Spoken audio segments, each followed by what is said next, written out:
Mga kagar, grabe bilis ng panahon, no?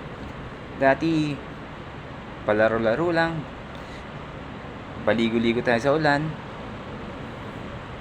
walang problema, walang iniisip. Ngayon, marami na tayong iniisip, may mga nararamdaman, maraming problema. And yung sad reality is, unti-unti nang nawawala yung mga tao, yung mga mahal natin sa buhay. Parang yung buhay talaga is hindi natin masasabi, mga kagar. Kaya habang dito pa tayo, live life to the fullest, i-enjoy natin kasi bukas makalawa, di ba? Hindi natin alam.